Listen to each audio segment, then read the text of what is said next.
akan share Bapak ya.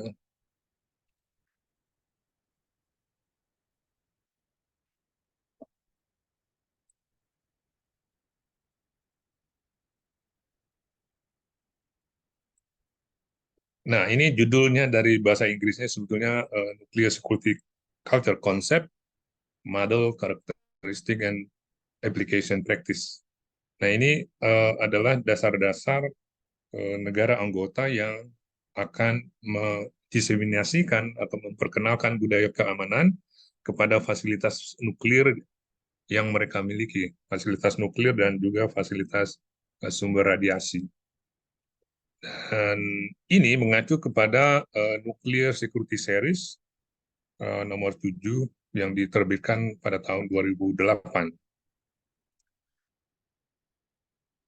Budaya keamanan ini memang sudah atau lahir belakangan dibandingkan dengan budaya keselamatan. Kalau saya mendengar dari pakar senior IAIA bahwa budaya keselamatan itu sudah lahir sejak peristiwa Three Miles Island di Amerika Serikat. Jadi kalau dihitung mungkin udah lebih dari 40 tahun. Lalu diperkuat lagi dengan peristiwa yang terjadi di 1986, yaitu di Chernobyl. Dan terakhir di Fukushima. Pakar IAIA mengatakan bahwa walaupun pedoman budaya keselamatan sudah diterbitkan oleh Badan Tenaga Atom Internasional, namun masih saja terjadi hal-hal yang tidak diinginkan di beberapa fasilitas nuklir karena kelalaian faktor manusia. Jadi oleh sebab itu budaya keselamatan dan budaya keamanan adalah mengutamakan keberadaan daripada faktor manusia. Nah, yang diharapkan dalam modul ini oleh IAIA adalah bahwa kita dapat menjelaskan budaya keamanan yang diperlukan dalam organisasi. Kita bisa menjelaskan bahwa organisasi perlu menerapkan budaya keamanan. Nah, di modul ini juga dikatakan bahwa kita mampu mengidentifikasi bahwa budaya keamanan adalah bagian daripada budaya organisasi. Jadi walaupun dia bagian kecil boleh dikatakan, tapi tidak boleh dianggap enteng oleh para pimpinan, para pegawai, dan seluruh stakeholder yang ada di organisasi. Dan ini juga meyakinkan atau menyatakan fungsi daripada kita di dalam berorganisasi yang mendorong budaya keamanan supaya kuat, bahwa sikap dan perilaku kita adalah sebagai kunci yang dapat membimbing kita berbudaya di dalam menjalankan kegiatan organisasi. Yang pertama adalah kepercayaan dan sikap. Jadi kita percaya bahwa ancaman itu nyata, sehingga sikap kita selalu mematuhi aturan-aturan main yang sudah ada, yang ditentukan oleh organisasi. Itu adalah sikap yang sangat penting bagi siapa saja, bukan hanya pegawai, bukan hanya manajemen atau para pimpinan, tapi semua. Karena ini saling saling terkait. Dan juga di dalam modul ini juga kata IAIA kita bisa menjelaskan tentang karakteristik. Kalau di keselamatan mungkin istilahnya atribut gitu ya. Kalau di budaya keamanan kita sebutkan karakteristik yang berguna untuk melakukan evaluasi penerapan budaya keamanan di dalam organisasi kita. Nanti saya akan jelaskan di slide yang berikut. Nah, yang menarik di sini adalah pertanyaan apa sih itu budaya gitu. Kadang-kadang menjadi suatu perdebatan ketika kita berbicara tentang budaya. Itu adalah salah satu nilai-nilai atau pengalaman yang kita miliki secara bersama di dalam grup yang kita bisa bagi dengan sesama. Budaya ini mempunyai kekuatan sebetulnya kalau kita sadari gitu ya. Tapi di sini dikatakan itu tidak terlihat, tapi itu nyata, itu ada. Berupa artifak-artifak atau kebiasaan-kebiasaan yang kita lihat. Misal ya, sekarang ini keamanan nuklir ada. Saya sebutkan UPN aja ya. Itu dengan seragam yang sekarang tanda kutip gitu ya, tidak sama dengan yang dulu di era bahkan itu menunjukkan bahwa kurangnya ya kekuatan artifak di dalam penerapan budaya keamanan. Itu salah satu contoh kecil saja. Jadi oleh sebab itu dari hal yang kecil itu bisa nanti suatu hal yang besar dan akan terbiasa di dalam organisasi. Dan ini sangat mendalam dan itu harus stabil. Dan ini juga susah karena ada dua hal di sini, yaitu tergantung dari komitmen of the leaders dan juga motivated person di dalam mendorong penerapan budaya, baik itu keselamatan maupun budaya keamanan.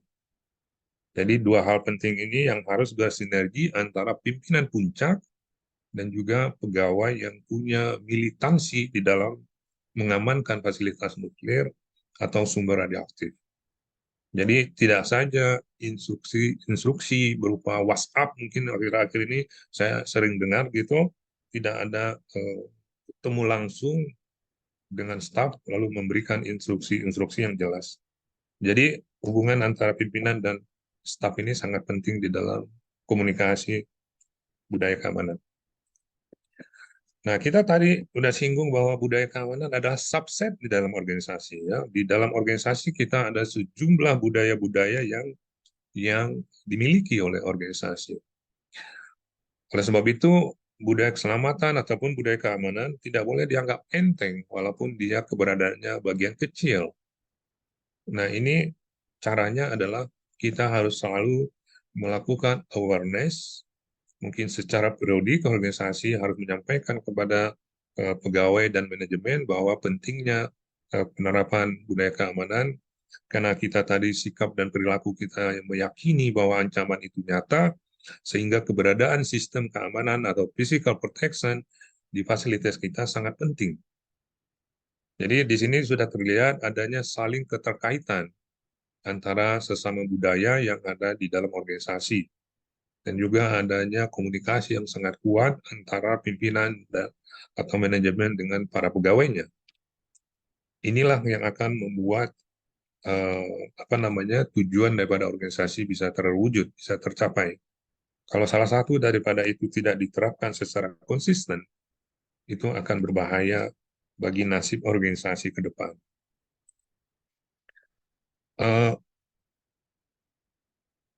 Kita tahu bahwa dalam mencapai tujuan organisasi, ini kadang-kadang saya kurang terlihat tulisannya karena ada ikon-ikon di atas. Gimana ngilanginnya, Pak Bayu?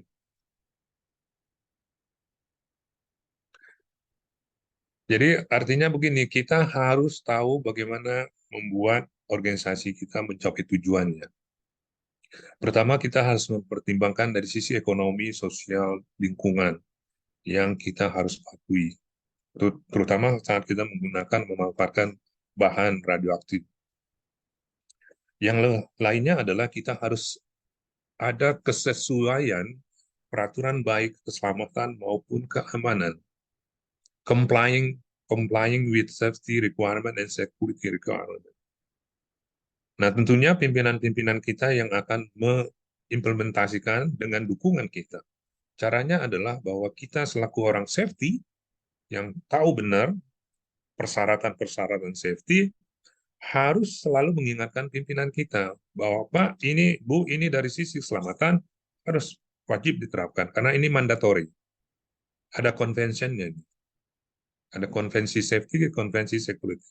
Demikian juga dengan teman-teman di unit pengamanan nuklir yang harus paham tentang persyaratan-persyaratan keamanan.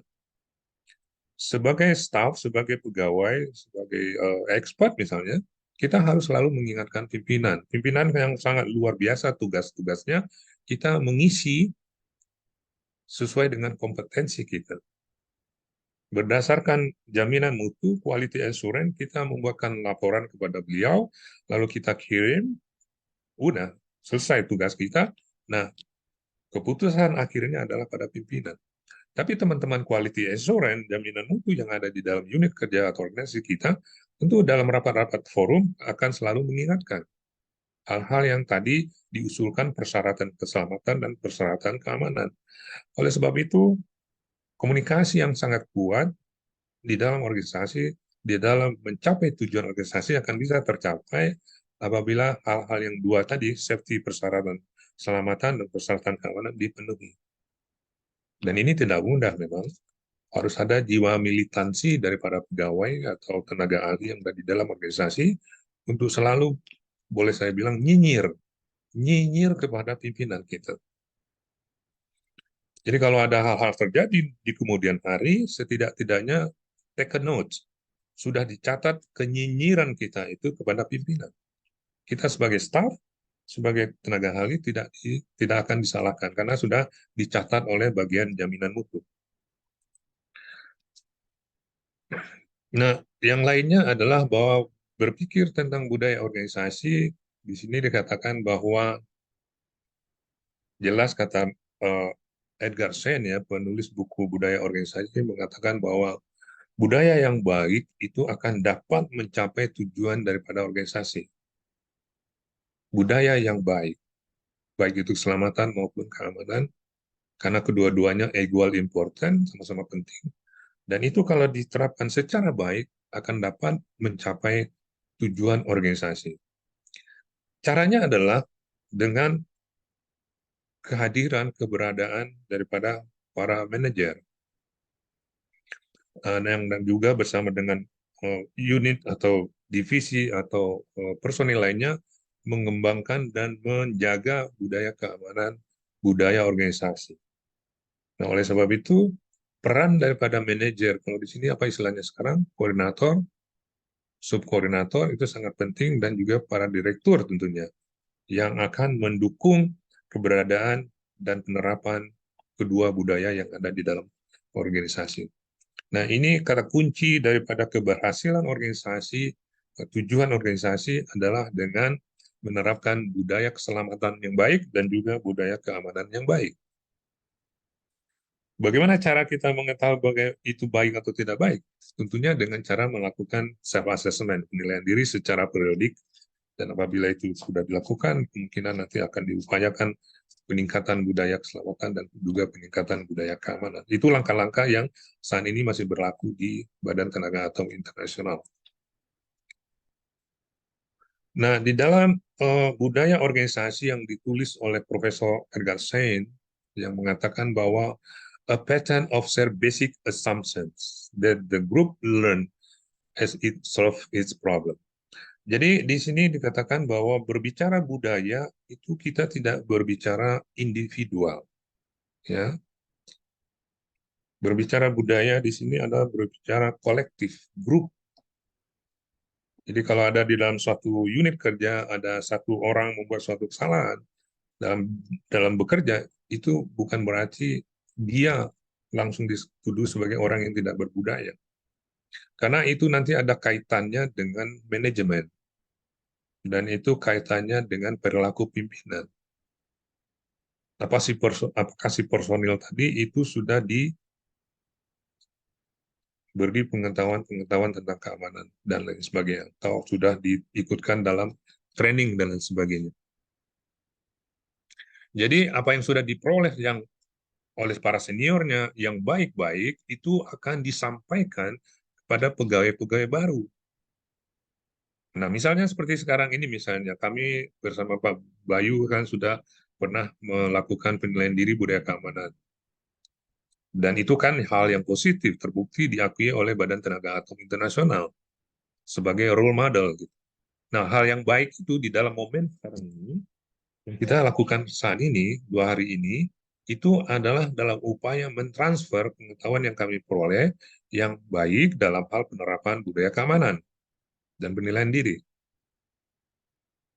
Nah, ini yang penting sebetulnya adanya komunikasi di antara para senior yang sudah menerapkan hal-hal yang baik kepada juniornya atau new members as the correct way to perceive.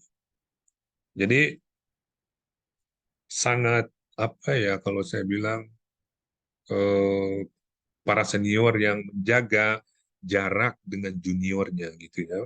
Saya agak kurang setuju dengan hal itu, tapi waktu saya menjadi pegawai baru di Batan, saya melihat hal itu. Nah, tapi dalam budaya organisasi yang dituliskan oleh Pak Edgar Sen itu harus dihapus supaya terjadi komunikasi yang sangat baik dan koordinasi yang sangat tinggi di antara sesama pegawai terkait dengan bidang-bidang kerja yang mereka lakukan di dalam organisasi. Nah, kalau dilihat dari gunung es ini, ada di bagian atas kita lihat artefak, ya, hal-hal yang nyata kita lihat gitu, bisa dinilai di atas ini. Seperti kalau di sini dikatakan dokumen, prosedur dan lain sebagainya, bahasa tubuh yang tadi saya sampaikan juga masalah seragam misalnya. Itu hal-hal yang nyata dilihat. Lalu di bagian tengah juga ada nilai-nilai yang dianut yang tidak terlihat, sedikit terlihat gitu maksudnya. Dan ini memang sulit untuk di-assessment. Indikator-indikator yang di bagian tengah ini sulit di-assessment. Nah, yang berikutnya di bagian bawah adalah asumsi dasar kita bahwa hal ini yang sangat penting dipahami oleh semua pegawai. Pegawai dalam hal ini juga termasuk manajemen dan pimpinan, bahwa sikap dan perilaku yang mengatakan bahwa kita percaya nilai-nilai yang harus kita anut. Nah, berdasarkan ini yang membuat kita memerlukan sistem keamanan. Ini adalah transformasi dari buku Edgar Sen ke dalam sistem budaya keamanan. Ini kalau diperhatikan di atas, budaya keselamatan juga menerapkan hal ini karena budaya keamanan banyak meniru apa yang sudah diterapkan oleh budaya keselamatan. Seperti yang di atas, artifak-artifak, nilai-nilai yang dianut, juga asumsi dasar. Itu semua sama dengan apa yang dimiliki di dalam budaya keselamatan. Nah, yang tadi saya sampaikan bahwa berbicara budaya di dalam definisi budaya keamanan, kita tidak bisa bicara individual. Kita harus berbicara secara organisasi, secara bersama-sama. Karena ini adalah kumpulan dari karakteristik, perilaku, perorangan, individu, organisasi, dan institusi yang dapat mendukung atau meningkatkan keamanan nuklir. Nah, kumpulan karakteristik nanti akan coba saya kupas lebih dalam apa yang dimaksud dengan kumpulan karakteristik ini.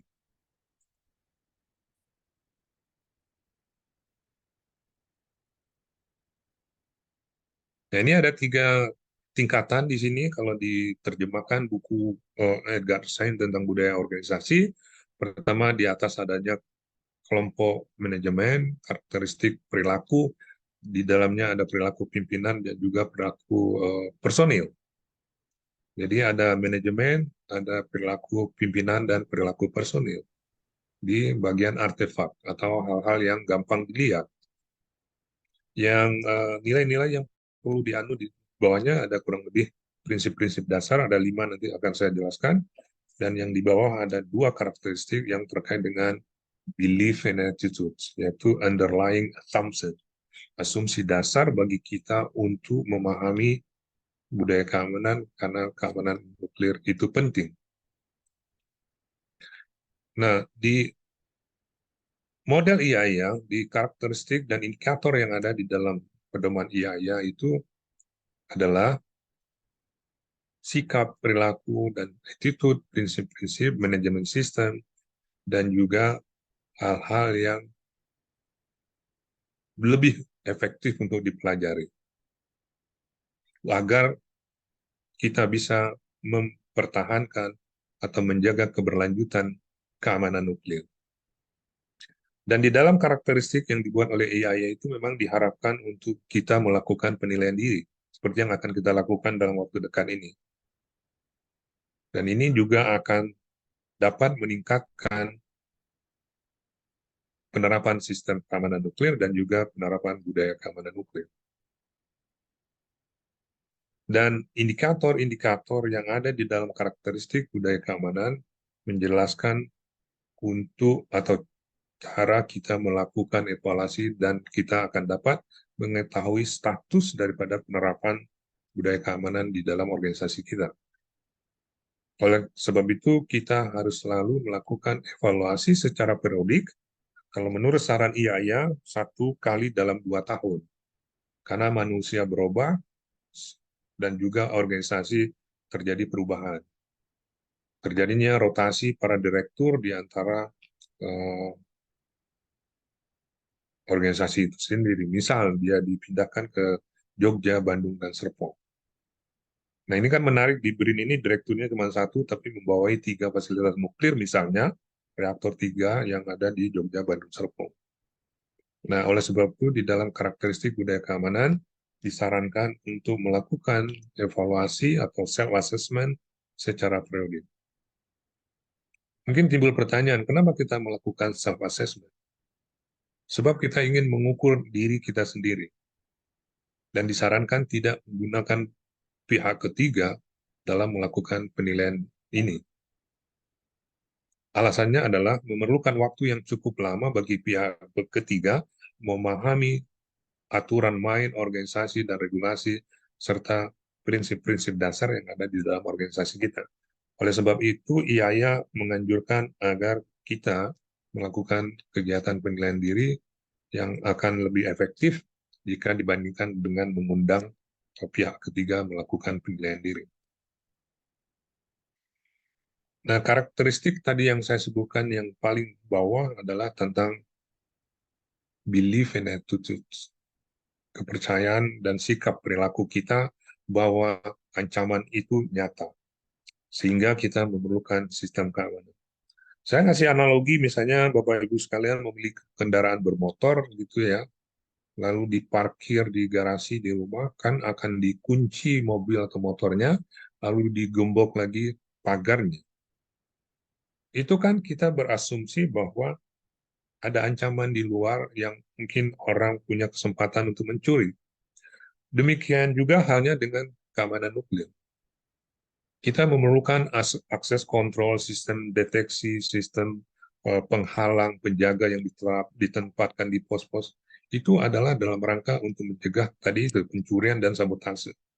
Oleh sebab itu, kita sebagai pegawai manajemen harus mematuhi dan menghormati tugas-tugas dari para petugas keamanan yang sangat percaya bahwa ancaman itu nyata. Sehingga kita sebagai pegawai harus mematuhi prosedur-prosedur yang sudah ditetapkan oleh organisasi.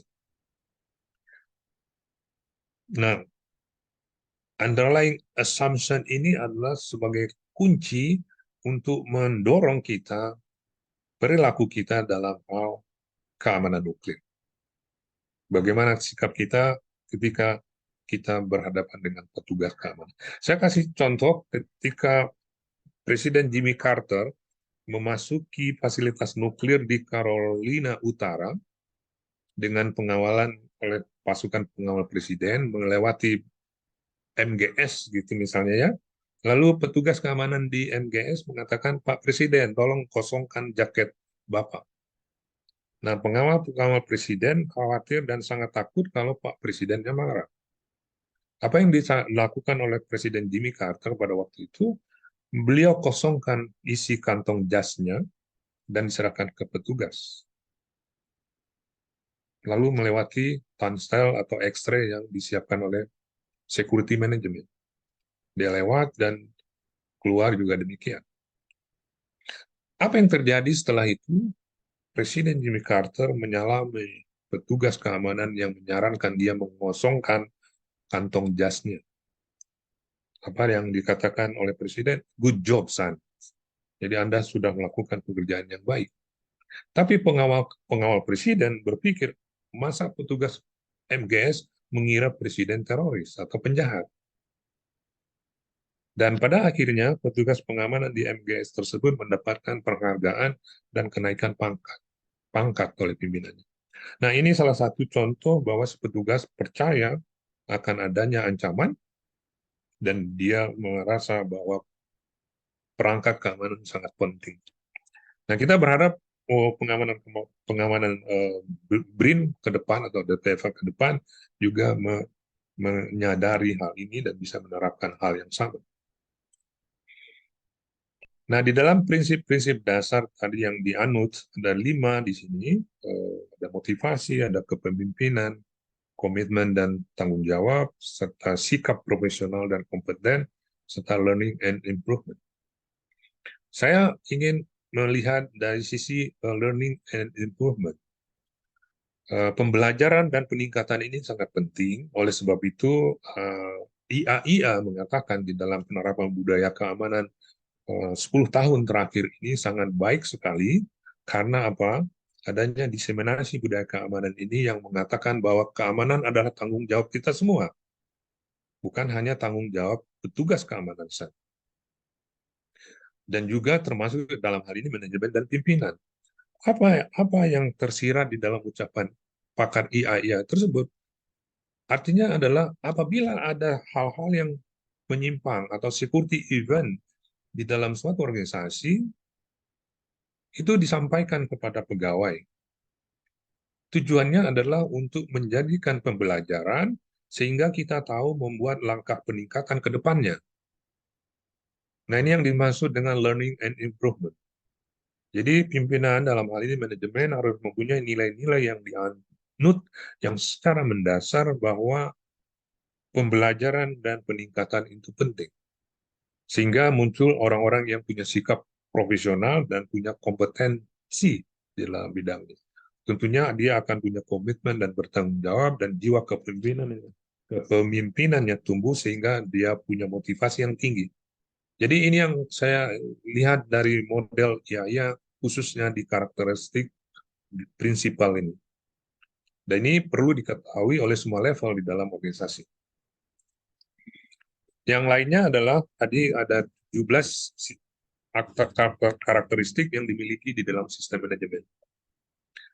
Dan di sini ada mulai dari terlihatnya kebijakan keamanan yang ditandatangani oleh direktur misalnya, atau deputi, bahwa keamanan itu penting dan semua pegawai harus mengikuti SOP, regulasi, dan lain sebagainya. Dan juga sampai dengan ada penyimpanan dokumen yang sangat penting. Nah, ini adalah yang akan dapat mempengaruhi perilaku pegawai dalam hal mendukung keamanan nuklir. Contoh saja ya, misalnya tadi saya di awal bilang pegawai dimarahi ketika dia tidak melakukan pekerjaan secara profesional. Sekarang kita timbul pertanyaan, apakah pegawai tersebut oleh manajemen sudah dilibatkan dalam pelatihan yang punya kualifikasi? Ya, ini penting saya bilang. Jadi mengikuti, sorry ini ada orang jualan di depan rumah saya. Jadi ada pelatihan-pelatihan yang memang harus ada kualifikasi. Saya sharing sedikit pengalaman saya di dalam keterlibatan dengan IAIA, 5 pelatihan yang saya ikuti, yang diusulkan oleh pimpinan, dengan catatan saya harus mengikuti kualifikasi, yaitu lulus tes TOEFL di Pusdiklat. Saya mohon ini nanti diperlukan karena apa? Jaminan bahwa kita menguasai materi yang ada di luar itu dengan kemampuan kita berbahasa Inggris. Nah, setelah training dan kualifikasi ini diterapkan oleh manajemen dan si pegawai diikutkan dalam pelatihan tertentu sesuai dengan kompetensinya pasti, dan dia boleh dikatakan sudah lulus dalam pelatihan. Dan tentu setelah itu dia harus berbagi kepada rekan yang lain untuk bisa yang lainnya yang tidak dapat kesempatan ke luar negeri misalnya untuk mengetahui apa yang diperoleh oleh temannya tadi. Oleh sebab itu, training and qualification ini benar-benar harus diterapkan oleh manajemen. Dan siapa yang menunjuk training and qualification ini supaya diterapkan? Pimpinan. Kita lihat.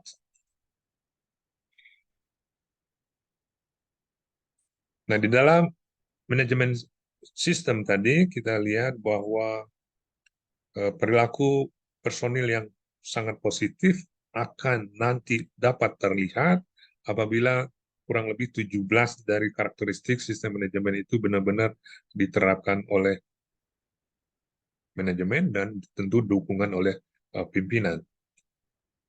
Di sini kita lihat bahwa budaya bertanya ya, learning and questioning. Ini juga perlu dibangun. Yang tadi saya sudah singgung di awal bahwa kalau di dalam organisasi sudah tidak ada komunikasi, sudah tidak ada keinginan bertanya dan keinginan untuk menjawab, itu artinya ruh organisasi sudah tidak hidup. Oleh sebab itu, kita juga disarankan untuk selalu mengajukan pertanyaan apabila kita tidak tahu. Ini kurang lebih yang dimaksud dalam manajemen sistem di dalam budaya organisasi. Nah, yang tadi saya sampaikan bahwa perilaku pimpinan ini yang ada kurang lebih 8, yang tadi meminta kepada organisasi untuk menyusun sistem manajemen terkait dengan tadi, misal contoh tadi training and qualification, itu adalah dilihat dari harapan-harapan perilaku pimpinan. Ya, beliau berharap bahwa nanti pegawai yang ada di bawah beliau ini betul-betul profesional, bertanggung jawab, patuh pada prosedur, punya kewaspadaan yang tinggi, dan bekerja secara teamwork. Nah, ini adalah salah satu tindakan pimpinan yang dapat dilihat, yang di dalam perilaku kepemimpinan ini ada kurang lebih 8. Saya ambil contoh misalnya manajemen oversight. Pimpinan punya sikap dan punya keinginan untuk melihat ke bawah apa yang dilakukan oleh teman-teman yang ada di lapangan. Yang tadi saya contohkan misalnya kayak training dan kualifikasi. Diharapkan dalam hal pelatihan-pelatihan, misalnya juga sekarang Zoom meeting atau misalnya in person, kalau bisa pimpinan itu hadir di dalam pelatihan itu, nggak perlu lama. Nggak perlu lama.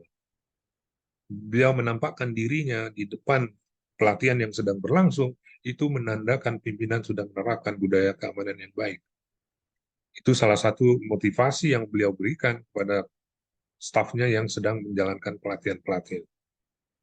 Nah, ini kurang lebih 8 karakteristik pimpinan yang perlu diketahui oleh para pimpinan, yang tadi beliau meminta manajemen untuk membuat sistem manajemen yang kurang lebih ada 17, yang salah satunya tadi adalah membuat kebijakan keamanan yang nyata bisa dilihat oleh seluruh pegawai, dan untuk peningkatan kemampuan kompetensi pegawai, beliau buat training dan kualifikasi. Saya pikir dulu Batan sudah sangat bagus ya. Di era saya dulu, kalau ke luar negeri, saya harus selalu lulus tes TOEFL. Standarnya dulu 450. Awal-awalnya saya tidak bisa mencapai 450. Karena pada waktu itu saya belum kursus bahasa Inggris di Lembaga Indonesia Amerika. Tapi setelah itu 5 pelatihan yang ditawarkan oleh pimpinan kepada saya bisa lulus dengan baik, dengan skor di atas 450. Nah, itu kurang lebih perilaku pimpinan dan perilaku karakteristik manajemen yang tadi baru kita lihat. Dan sebelumnya adalah perilaku dari bukan perilaku, sikap dan perilaku yang harus kita pahami. Nah, leadership ini adalah tindakan-tindakan daripada para pemimpin yang dapat dilihat ya. Sikap para pemimpin itu kalau dia berbuat sesuatu tentu akan diikuti oleh yang di bawahnya dengan cepat. Jadi bagi para pimpinan harus hati-hati bersikap karena mudah dilihat dan diikuti oleh pegawainya. Dan itu akan membuat suatu budaya yang akan berkembang di lapisan personil di bawah. Oleh sebab itu, pimpinan itu selalu dikatakan sebagai role models. Beliau atau pimpinan itu harus selalu mempunyai sikap profesional yang akan dapat diikuti oleh semua pegawai. Nah, untuk personil yang tadi kalau kita lihat dari sistem manajemen yang ada 17 karakteristik yang diharapkan oleh pimpinan adalah pegawainya akan menjadi seorang yang bertanggung jawab dan juga dalam bekerja selalu bersikap profesional, dan selalu patuh kepada prosedur dan bekerja secara tim dan mempunyai sifat kewaspadaan yang tinggi. Nah, 5 perilaku yang ada oleh pegawai ini mudah dilihat dan juga bisa dinilai di dalam konteks penilaian diri budaya keamanan. Dan ini adalah sangat kuat merefleksikan budaya-budaya dari perilaku pimpinan dan juga sistem manajemen yang ada. Tadi sudah kita singgung mengenai contoh ya, mengenai personil yang tidak bagus dalam bekerja, lalu di dalam sistem manajemen ternyata dia tidak pernah dikirim dalam pelatihan-pelatihan, dan juga di sisi kepemimpinan, pimpinan tidak pernah manajemen oversight, manajemen pimpinan yang nggak pernah turun ke bawah. Nah, ini juga akan mempengaruhi 5 perilaku pegawai yang diharapkan oleh budaya keamanan. Jadi ini adalah tujuan akhir daripada budaya keamanan. 5 tujuan akhirnya, tapi harus didukung oleh penerapan sistem manajemen yang baik. Dan juga didukung oleh 8 perilaku pemimpin yang baik. Sehingga ini akan tercipta, yaitu ultimate goal, ultimate objektif daripada budaya keamanan di dalam organisasi. Nah, di dalam pedoman nomor 7 yang dibuat oleh IAIA, kurang lebih ada 30 karakteristik dan ada 120 indikator. Dan di dalam dokumen IAIA yang baru, yaitu 28T ya, itu kurang lebih ada 300 indikatornya, dan ini akan bisa kita gunakan pada saat menyusun penilaian diri budaya keamanan, yang akan digunakan juga untuk mengevaluasi status penerapan budaya keamanan di dalam organisasi kita. Nah, ini sudah sangat mudah. IAIA memberikan pedoman-pedoman dan juga udah ada contoh-contoh praktik-praktik yang dilakukan oleh sejumlah negara, termasuk Indonesia sebagai negara pertama yang melakukan penilaian diri budaya keamanan, dan Indonesia berkontribusi di dalam penyempurnaan buku 28T ini. Ya, nama Indonesia tercatat oleh IAIA sebagai kontributor terbesar pada saat penyusunan pedoman Nuclear Security Series Self Assessment 28T yang dirilis bulan November 2017 kalau saya tidak salah. Nah, apa itu keuntungan-keuntungan? Sudah pasti banyak ya. Pertama, mendorong pegawai-pegawai untuk atau orang-orang untuk merefleksikan bahwa keamanan, budaya keamanan itu sangat penting ya, dan harus selalu dilakukan, ya kan? Dan juga adanya cakupan yang lebih luas di dalam pemikiran tentang dasar-dasar budaya keamanan, di mana keamanan akan efektif apabila kita percaya kepada ancaman dan kita memerlukan sistem keamanan. Jadi ada suatu cakupan yang luas di dalam keuntungan kita melakukan penilaian diri budaya keamanan. Juga membantu sebetulnya untuk mengawasi atau memonitor kewaspadaan keamanan yang ada, yang terjadi atau yang menonjol saat ini di dalam organisasi kita. Dan selanjutnya kita juga dapat meningkatkan perangkat-perangkat dan prosedur-prosedur yang terkait dengan peningkatan keamanan, sehingga kita juga dapat memberikan motivasi untuk bisa selalu melakukan apa istilahnya corrective action. Ini sangat penting karena lesson learned and improvement itu sangat penting. Jadi dengan adanya penilaian diri ini, kita dapat mengetahui dasar-dasar atau tonggak kita saat ini dalam menerapkan budaya keamanan, dan apabila ada hal-hal yang keliru, kita bisa langsung melakukan perbaikan. Nah, ada tingkatan-tingkatan di dalam kita menerapkan budaya keamanan, dan yang kalau saya lihat harapan daripada IAIA menerbitkan 3 buku yang terkait dengan budaya keamanan adalah timbulnya rasa kepemilikan ya kepada organisasi di mana tempat kita bekerja. The ownership. Jadi misal kita sekarang bekerja di BRIN atau ada yang di IPLR atau yang di instalasi-instalasi nuklir, kita bisa mengatakan it is my life. Ini hidup saya dedikasikan diri saya untuk bekerja sepenuhnya di instalasi ini, karena ini milik saya. Jadi ada tingkatan-tingkatan orang di dalam hal terkait dalam penerapan budaya keamanan. Yang ke bawahnya bisa dilihat, ada orang yang hanya sekedar berpartisipasi, ada yang hanya sesuai ikut-ikut saja, ada yang apatis, ada yang avoidant, ada yang subversif. Ini ada tingkatan-tingkatan. Tapi IAIA berharap bahwa semua pegawai yang bekerja di fasilitas nuklir dan sumber radioaktif punya rasa kepemilikan yang tinggi terhadap instalasi nuklir di mana dia bekerja. Ya, dia tidak menggampangkan hal-hal yang terkait dengan instalasi nuklir, tapi dia punya rasa kecintaan terhadap fasilitas nuklirnya. It is my life.